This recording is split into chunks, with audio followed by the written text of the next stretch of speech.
Flowers top singer season 6 ഇന്നത്തെ എപ്പിസോഡിൽ പാടാനായി തങ്ങളുടെ അടുത്ത പെർഫോമൻസുമായി കുട്ടി ഗായകരെത്തുകയാണ്. ദാസാറിനെ കാണണം എന്നുള്ളത് എന്റെ വലിയൊരു ആഗ്രഹമാണ്. അത് നടക്കട്ടെ. ദാസാറിനെ നേരിട്ട് കണ്ട എന്താ ചോദിക്കാം, ഒരു പാട്ട് പാടിത്തരുമോന്ന്. മലയാളി പ്രേക്ഷകരുടെ സ്വീകരണ മുറികളിൽ സന്തോഷത്തിന്റെയും പൊട്ടിച്ചിരിയുടെയും നിമിഷങ്ങൾ സമ്മാനിക്കുന്ന പരിപാടിയാണ് എന്നും ഫ്ലവേഴ്സ് ടോപ്പ് സിംഗർ. കുട്ടി പാട്ടുകാരുടെ പാട്ടുകൾക്ക് ആരാധകർ ഏറെയാണ്.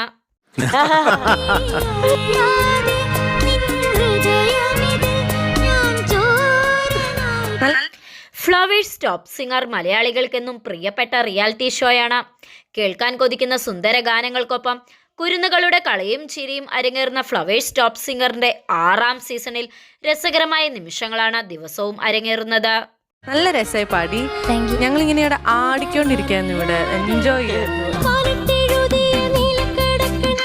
മലയാളി കുടുംബ പ്രേക്ഷകരുടെ പ്രിയ പരിപാടിയാണ് ഫ്ലവേഴ്സ് ടോപ്പ് സിംഗർ. 6 സീസണുകളിലായി ലഭിക്കുന്ന ഈ ജനപിന്തുണ തന്നെയാണ് ഈ പ്രോഗ്രാമിന്റെ വിജയവും. ഒരു പറ്റം കുട്ടി കലാകാരന്മാരിലൂടെ പ്രേക്ഷകരുടെ സ്വീകരണ മുറികളിലേക്ക് എത്തുമ്പോൾ കുടുംബ സദസ്സുകളെ പൊട്ടിച്ചിരിപ്പിക്കുവാനും ആസ്വദിപ്പിക്കുവാനും വേണ്ടുന്നതൊക്കെ ഇതിലുണ്ട്.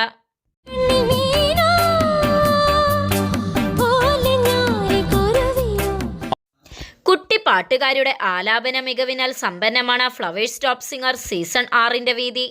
മനം നിറയ്ക്കുന്ന പാട്ടിനാലും കുരുന്നുകളുടെ കുറുമ്പ് നിറഞ്ഞ സംസാരത്തിനാലും പ്രേക്ഷകർക്ക് എന്നും പ്രിയപ്പെട്ട പരിപാടിയാണ് ടോപ്പ് സിംഗർ.